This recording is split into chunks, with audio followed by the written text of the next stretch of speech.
10 سال میشه از این که پری جامه برند فعالیت‌های خود داره، فعالیت‌هاش مختلف بوده و ما زیادتر صادرات ما خارج از کشور می باشه. سایت‌های مختلف داریم که فعلا فعالیت میکنه و فرمایشات ما از داخل افغانستان که بیشتر در خارج از افغانستان هستن. اونا زیادتر لباسای افغانی ما را خوش داره که در محفل‌های خود بپوشن و یا هم بعضی از مراسمات خاص می باشه که به لباسای افغانی ضرورت داره. اونا فرمایش میتن. دختر خانمای زیاد هستن که در اینجا همکاری دارن. بخش دوختش هست، بخش موردوزی و بخشای دیگه هست. بیشتر از 15 نفر می باشه که اینجا فعالیت میکنن. دختر خانمایی هستن که خیلی لایق هستن، خیلی نوآوری زیاد دارن در بخش لباسای گند افغانی.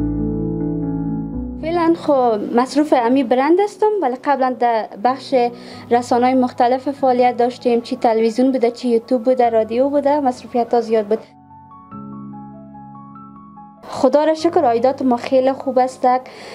امی که مردم لباسای ما را خوش میکنن بیشترین طرفدار داره. اینمی به ما همه چیز است. همراه ما دختر خانما هستن.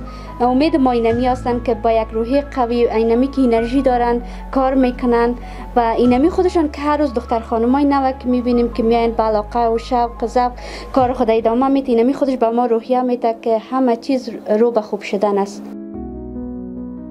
پلانای زیاده هست که انشالله پیش خواد بردیم، چی لباسای گند افغانی باشه و یا هم نوآوری های جدید باشه.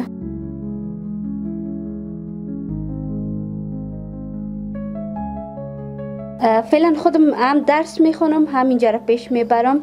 من خودم قابلگی میخوانم. دختر خانمایی که در خانه هستین یا امیدتان با آینده از دست دادین، کوشش کنین که هیچ وقت ناامید نشین. آدم از کنج خانه چیز به دستش نمیه. هر قدر که کوشش داشته باشی، تلاش داشته باشی، تو با آینده بیشتر و بیشتر میرسی. و مهمتر از ایش که فامیل باید در پشت آدم باشه. فامیل که پشت آدم باشه هیچ وقت آدم باخت قبول نمیکنه، یعنی شکست نمیخوره.